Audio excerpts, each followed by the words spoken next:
Bonjour, aujourd'hui nous allons voir une fonction Excel, il s'appelle la fonction lambda.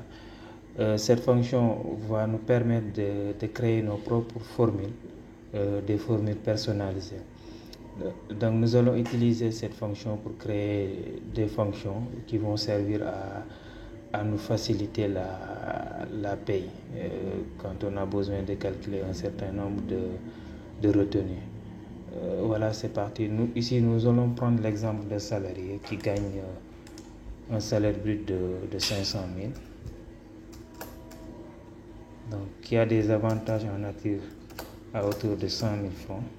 Donc, le brut fiscal mensuel est de 600 000. Pour le nombre de parts hier, nous allons utiliser notre simulateur ici de nombre de parts hier.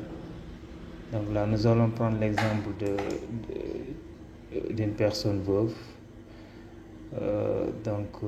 Là, il n'a pas de conjoint et qui a un enfant. Donc, le nombre de parts est de 2. On va le mettre. Nombre de parts ici, nous allons choisir 2. Le nombre de parts triomphe, c'est 1. Maintenant, ici, impôt sur le revenu, nous allons appeler notre première fonction que nous avons créée qui est IR mensuel. Il est là. Donc IR mensuel demande deux arguments, c'est le brut fiscal et le nombre de parts IR. Donc le brut fiscal c'est 600 000, point virgule, le nombre de parts IR c'est là 2. Donc on ferme et on fait entrer.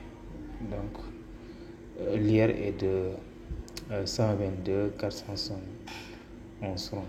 Maintenant, la triomphe, on fait appel à la fonction triomphe.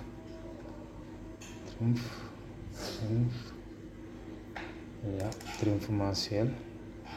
Donc, c'est le brut fiscal. Point virgule, nombre de parts triomphe. On fait entrer. CFCE, même chose. On fait appel à la fonction CFCE. Brut fiscal. Seulement le brut fiscal et c'est bon. Maintenant, IPRES régime général, part salariale, c'est IPRES. Régime général, part salarié, limos. Donc là, on prend le brut social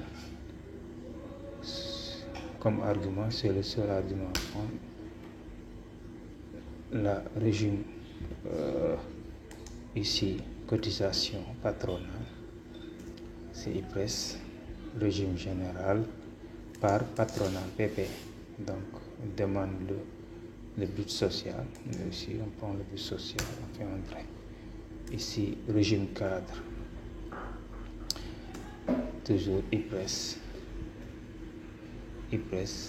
Régime cadre. Par salariat, il est là. Régime complémentaire des cadres. Donc, nous allons prendre toujours le but social. On fait entrer. Complément de cadre. Même chose pour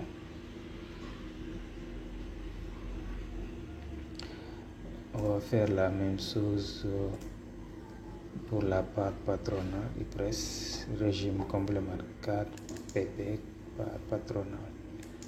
On prend le salaire, le but social.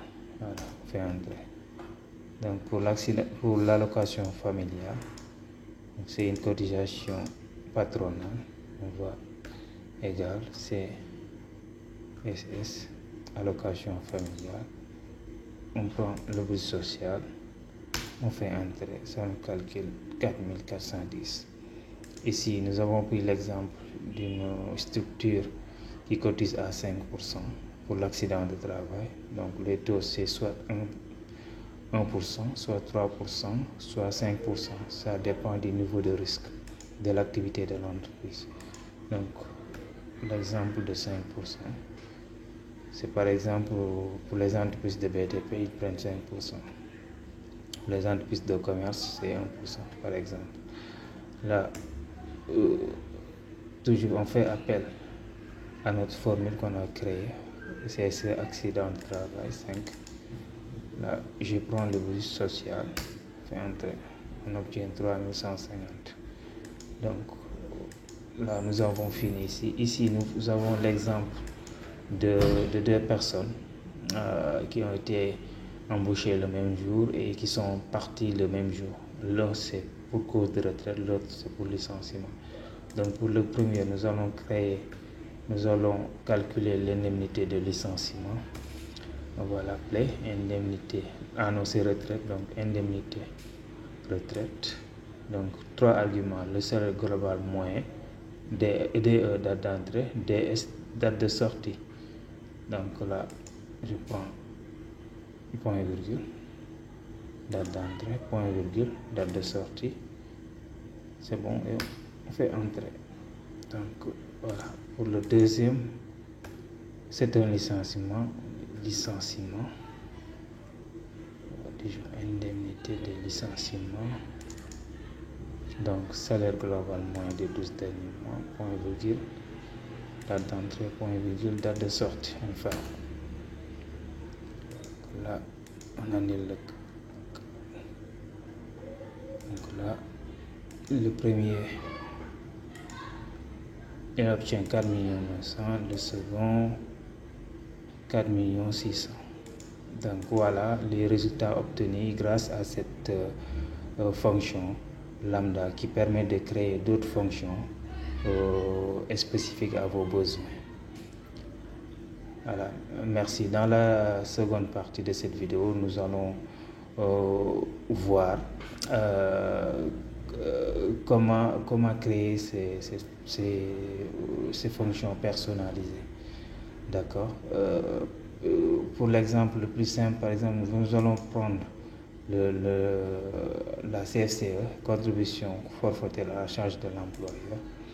Donc ça se calcule comment? On prend le brut fiscal, c'est le brut fiscal multiplié par 3%.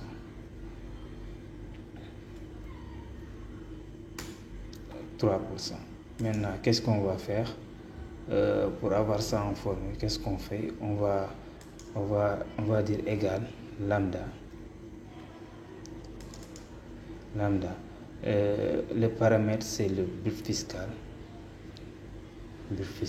On va appeler BF. Maintenant, point virgule. Comment utiliser le brut fiscal? Maintenant, le calcul, c'est comment? C'est le brut fiscal. Notre constante sera le brut fiscal. La fonction après, on choisit et on le multiplie par 3%. Là, c'est bon.